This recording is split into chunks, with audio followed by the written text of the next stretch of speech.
Olá, vamos falar de um assunto super importante hoje: a relação entre fé e saúde mental.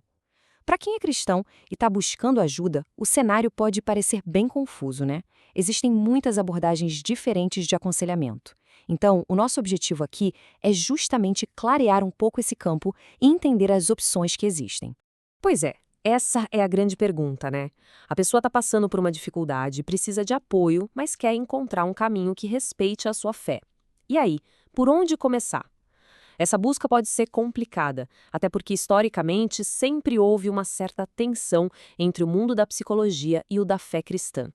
O desafio é justamente esse: como encontrar um cuidado para a mente que não entre em conflito com as convicções do coração.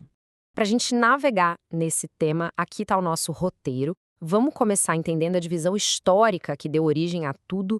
Depois, vamos ver como algumas pontes foram construídas entre fé e psicologia.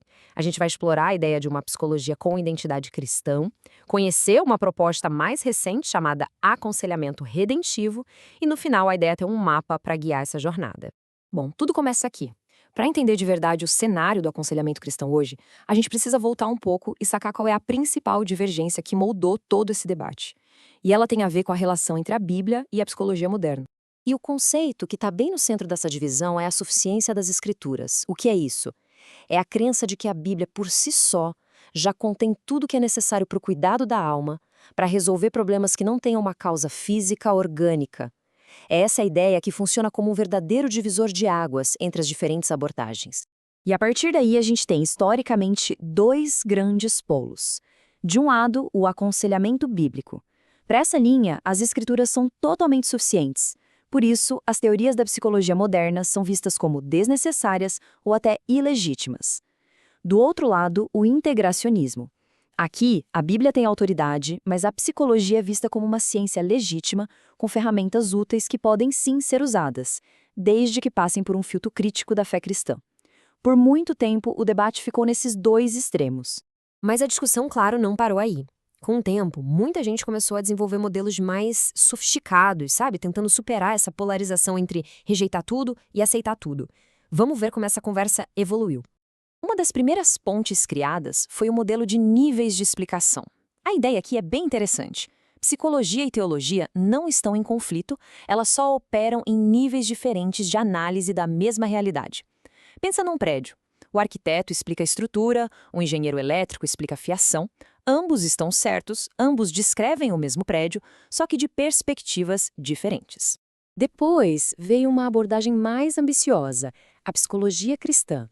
A proposta aqui não é só integrar o que já existe, é mais radical. A ideia é construir uma psicologia inteiramente nova, do zero, baseada em fundamentos cristãos, ou seja, usar a Bíblia e a tradição cristã para criar as teorias, e só depois testar tudo isso cientificamente. E a perspectiva mais recente nesse cenário é a psicologia transformacional. A grande virada aqui é que o foco muda do conteúdo para a pessoa do psicólogo. A ideia é que a transformação espiritual e emocional do próprio profissional é o que vai moldar todo o processo, desde a pesquisa até a prática. É a pessoa que transforma a ciência. Certo, são três modelos bem diferentes, né? Para a gente não se perder, vamos fazer um resumo rápido, para ver bem de perto como cada um deles enxerga essa relação entre a fé e a ciência da psicologia. Olha só, para organizar as ideias, o modelo de níveis de explicação diz que são campos separados, mas que se completam. A psicologia cristã quer construir uma psicologia paralela, com DNA cristão desde o início. E a psicologia transformacional bota o foco no cientista. É a fé dele que transforma a ciência. Três caminhos bem distintos. E essa evolução toda nos leva a um desenvolvimento mais recente que tem uma importância especial aqui no contexto do Brasil. É uma nova proposta que tenta aprender com toda essa história para traçar um novo caminho. Estamos falando do aconselhamento redentivo. Essa perspectiva, organizada e proposta no Brasil por Jonatas Abdias de Macedo, surgiu da necessidade de ter uma resposta mais robusta, mais bem fundamentada para o debate que acontece aqui. O grande objetivo era superar aquela antiga polarização com uma base teológica e filosófica mais sólida. E os objetivos são muito claros. Primeiro, chega dessa briga de ou rejeitar tudo da psicologia ou aceitar tudo sem criticar. Segundo, vamos incentivar a pesquisa científica séria, rigorosa, mas sem que isso signifique comprometer a fé. E terceiro, construir tudo isso sobre uma base sólida, que nesse caso é a teologia reformada. Essa citação resume perfeitamente a motivação por trás da proposta. É a busca por um caminho que não obrigue a pessoa a escolher entre a ciência e a fé.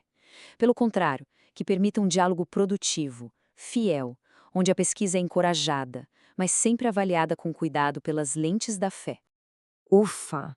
A gente percorreu um caminho bem longo.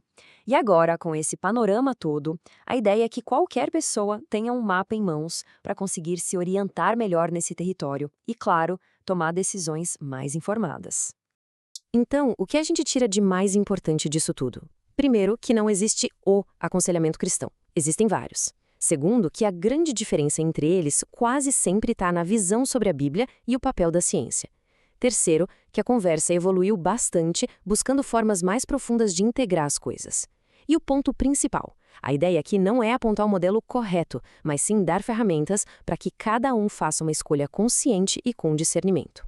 E a gente termina com uma provocação para levar para casa. Com esse mapa em mãos, a questão vira algo bem prático.